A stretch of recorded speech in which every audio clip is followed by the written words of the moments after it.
Hi everyone, and welcome to the second episode of Anxiety Lies. Firstly, thank you for watching the first episode and thank you for all the feedback. It's been really positive and really motivating to want to make the second episode and continue on with the series. So thank you. I've really appreciated all the support for sure. If you haven't already, I would definitely recommend that you watch the first episode. It's probably best to watch the first couple of these sequentially. It'll make a lot more sense. And also the first episode basically introduces why I'm doing this, and it is also littered with a lot of disclaimers as well. So highly recommend that you go ahead and watch the first episode. I will recap on both of those very, very quickly. So Anxiety Lies is basically a story or a conversation of what anxiety and depression and my labelled mental health issues look like for me and how they play out in day-to-day life.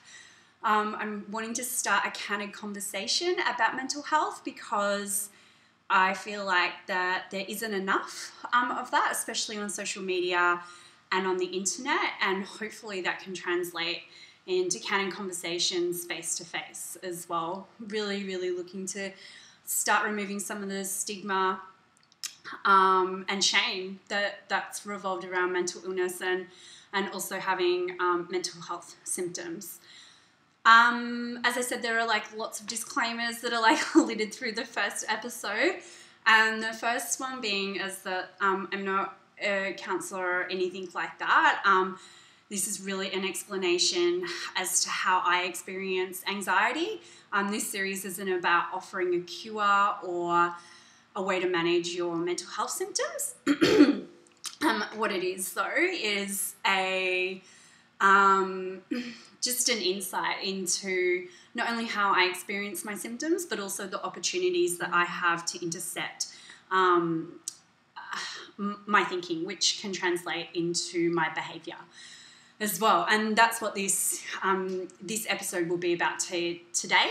It will be about how I understand where my anxiety originates from, and also the opportunities that I have, me personally, in order to make different choices so that I can hopefully intercept that thinking before it translates from unhelpful thinking into unhelpful behaviour. So basically what I'm going to start with, I'm just going to write some stuff up here.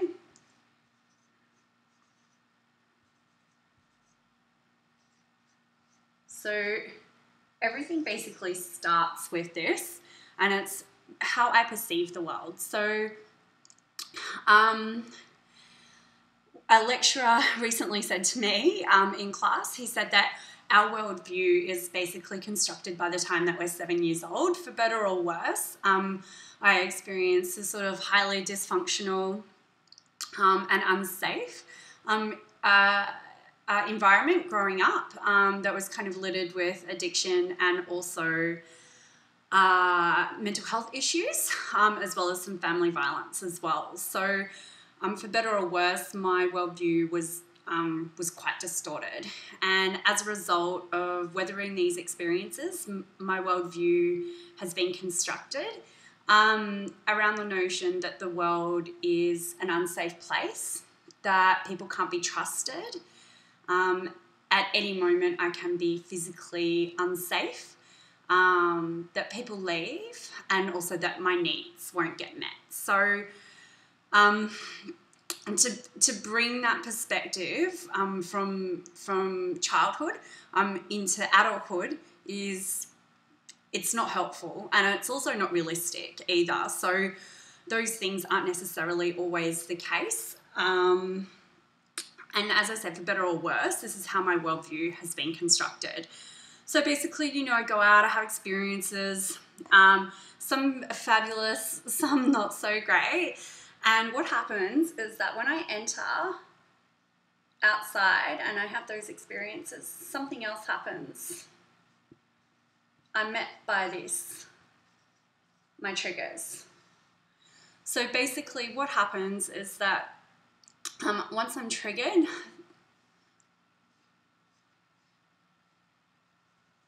something really amazing happens is that I'm presented with the opportunity to make some choices.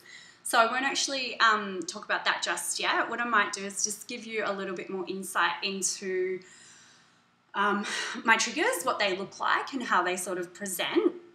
So for me, one of my first triggers is perceived abandonment.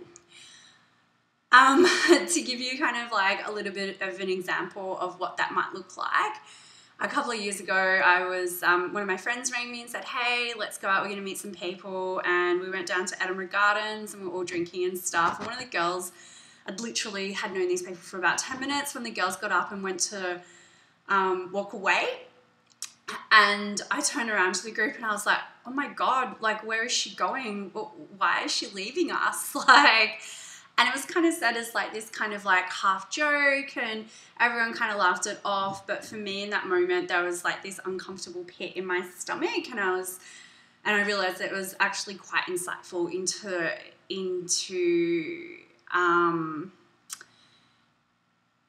into my mental health and into my mental health issues. So another one of my triggers is authority and conflict, and how these present and how I react to both of these are very, very similar. I either tend towards the extremes of trying to please people or aggressively trying to prove my value and be heard. And so that can look like being defensive and argumentative. So I'm either at one extreme where I'm being very, very agreeable with everyone around me. And when I'm comfortable and at my center, that is not who I am at all. I have really strong opinions about things and I'm not afraid to share them and discuss them. And the other end, as I said, is super aggressive and argumentative, and I need to be heard. So basically, once I'm triggered, I've got a choice. And so the two choices that I have, one is that I can react to what's going on here, whatever external thing was going on.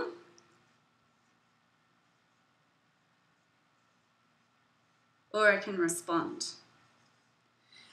And look, the reason why I'm kind of introducing this as well is that moving forward, as I kind of mentioned in my first episode, I will be talking a lot about what my triggers look like and what my mental health issues look like and how they're played out. And I will probably come back and use a lot of this language to basically give a framework as to what this looks like. So basically reacting, what this looks like, pretty much just what I've described. So as I said, it can look argumentative, it can look aggressive, it can look like people pleasing. Some of the other things I do when I react is that I try and avoid conflict in any way possible. I'll go out of my way to seek approval from others. I'll try and self-medicate, and I did this last year when I was kind of inundated with stress. I'd stopped drinking for 3.5 years, and everything around me appeared as though it was falling apart. And as a result of all this kind of imminent stress with my living circumstances and my job and my relationship and my family relationships, I decided it was a really good idea to start drinking again.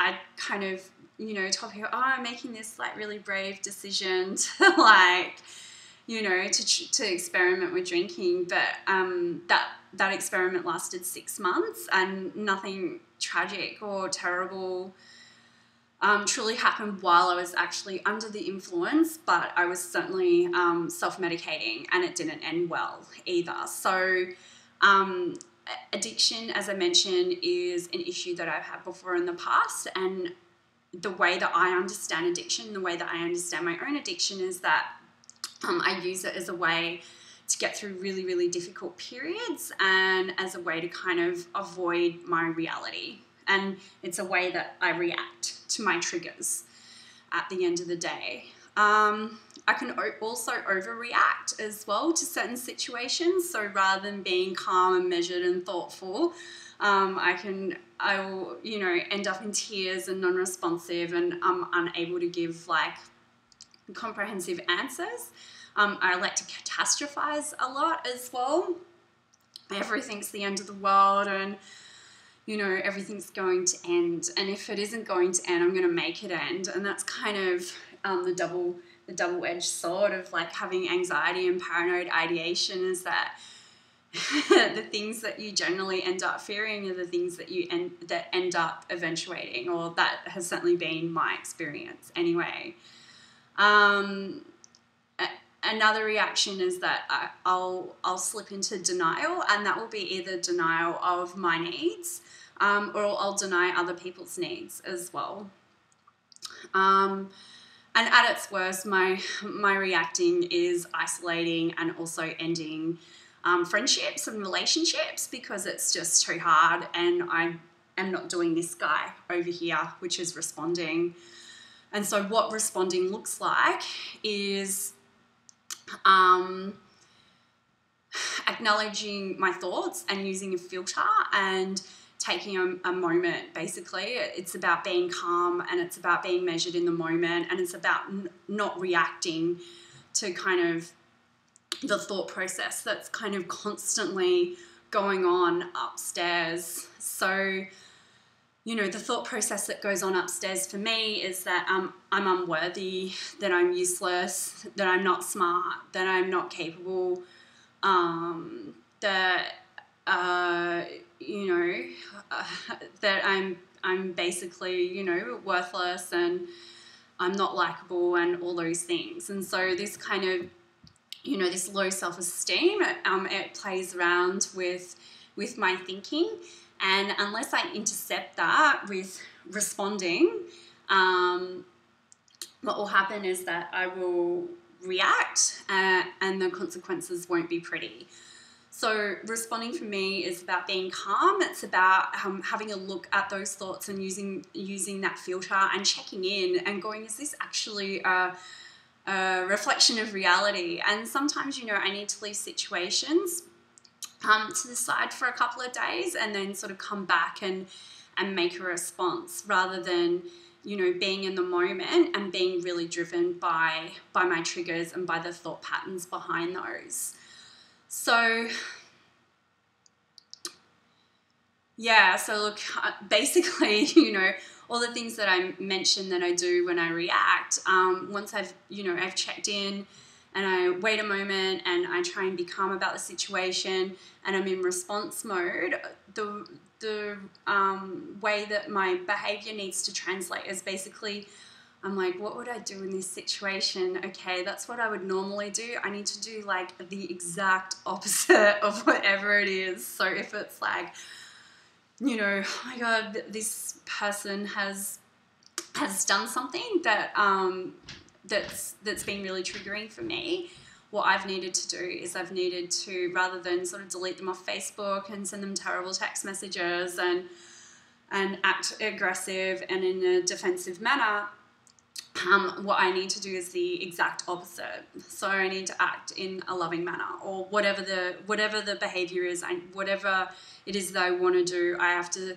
stop in the moment, and I need to do literally the exact opposite thing. The thing with reacting and responding is that reacting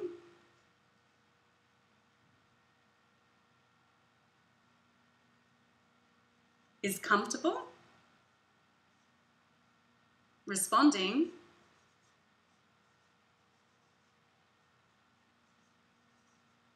is uncomfortable. It's paradoxal. It doesn't make a whole lot of sense to me, because what reacting does is that it confirms my worldview. And as I mentioned before, when I react, what I'm doing is I'm actually pushing people away, and all the things that I fear, I end up attracting. Responding is really uncomfortable because it's something that I haven't done before. Reacting is where I'm comfortable. I'm comfortable with pushing people away. I'm comfortable with being aggressive or defensive. I'm comfortable with just sitting there and just agreeing with everything that's going on around me. So that's my comfortable space, and that's where I'll probably, where I end up staying a lot of the time, because to respond is very, very uncomfortable. I need to work against everything that has been sort of ingrained against me. I need to work against my worldview. Every time I do respond though, what happens is that I get to stick little daggers, there you go, little daggers, and I get to distort or re-distort my worldview. So the more kind of positive changes that I see as a result of responding, the more likely that I am to do it, and the more that I get to interrupt this worldview and disrupt it. The cool thing about responding as well is that I move away from this and I get to move in to this, which is growth. And that's kind of amazing and wonderful. The only way though that I can respond to situations and get in the uncomfortability is doing this other thing, which you're not gonna be able to see this maybe, so guys. Self-care. Yeah. So the more willing that I am to be uncomfortable is completely reliant on how much self-care I'm doing. Unless I'm showing myself love and I'm giving myself a comfortable place to land, I'm not able to go ahead and make a choice between reacting or responding. So yeah, so look, I think I'll leave it there. Hopefully that's made some sense. I really appreciate you guys checking out the video, listening to this, and also kind of having a look at this framework. This is how I understand how my mental health issues play out. I don't expect people to identify, and that's okay. But this is super helpful for me because it shows me that at the end of the day, I've always got a choice. And a lot of the time I'm not able to execute it. At the moment, I'd probably say, like, in terms of like responding, I don't know, like maybe 5 or 10% of the time. A lot of the time I'm still reacting. But as I said, the more self-care I do, the better that I'm able to be willing to get uncomfortable and willing to do the work. So yeah, I think I'll leave it there for now. If you guys have any questions, you're welcome to like leave a comment below. And I would also recommend subscribing. I think it's up there somewhere. Because I'm gonna try and like post about this stuff on social media so much. So yeah, so if you want to see the videos, please subscribe, like the video, write a comment. If you have got some questions or feedback and you didn't actually want to go ahead and make it public, you're also welcome to email me. My email address is anxietylies@gmail.com.au. So thanks guys, and yeah, the next video will be about self-care and talking about that in general terms. So yeah, I'll see you then. Bye.